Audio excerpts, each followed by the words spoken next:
Tapos erin mo na niyang karne yung mga paligid.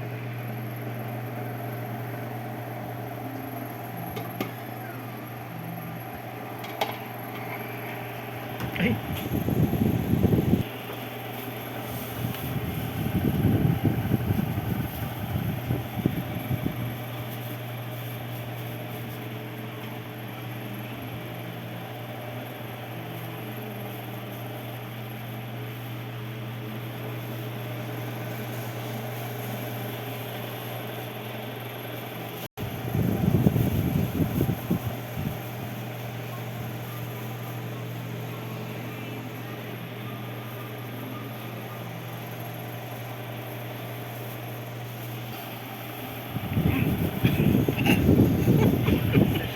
Paminta pala yun.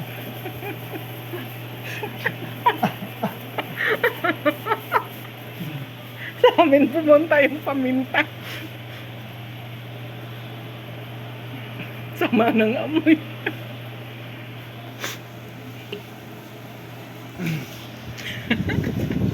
Talanghap namin ng paminta eh. Tapang. Bagong giling yung pamintang yan eh. Hindi kami bumibili ng giling na kasi baka may halong harina. Singaw na kayo din ng mami no. Yung ilong ko eh, hatching ako na hatching ting may paminta eh. Diyan na mula.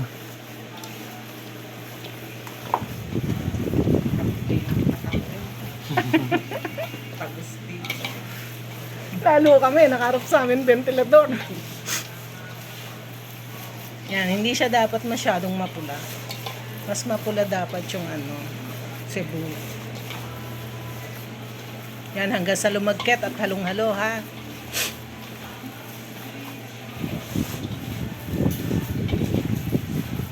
Yung lokban natin, ma'am. Maggagawa pa ulit tayong lokba. Naabutan ba niya lokba? Eh, alam niya, hindi pa nakagawa eh. Ah.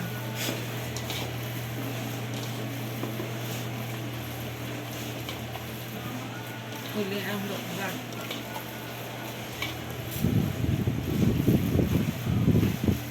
Ganda ng kulay. Ganda ng kulay. Nice. Beef. Beef yan, di ba, beef? Mm-mm. Beef yun. Tingnan natin bukas kung anong lasa tsaka kung hindi matigas. Ganda ng kulay. Ganda ng kulay. Tama-tama. Yung nakaraan, para tayong belyas, no? Okay, tamo, galing humalo. Butcher siya eh. Butcher siya dati.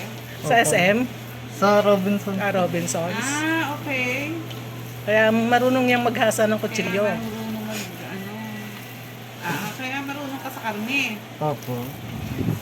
Marinate. Ay, ba't hindi ka na doon? Nagmamarinate. Napaginitan po. Kapag initan daw ng bisur eh. Bawal kasi ang magjowa. Ah, Eh, meron tauhang jowa.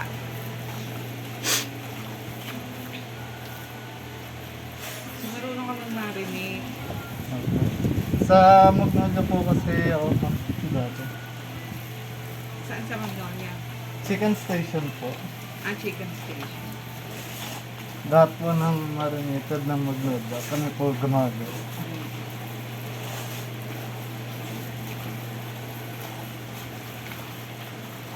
Tapos, lalagay mo na yan sa plastic. Pag malagkit na, sige, halo pa. Ito pa, may ano pa.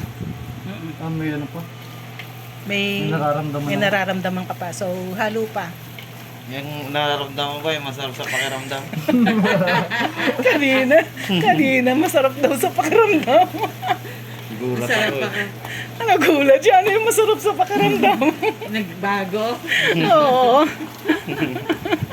Pagka malagkit na, no? Oo, masarap daw sa pakiramdam. Parang clay. Oh, yun nga sabi niya, parang clay. Ngayon, parang putek. Po. May nararamdaman pa akong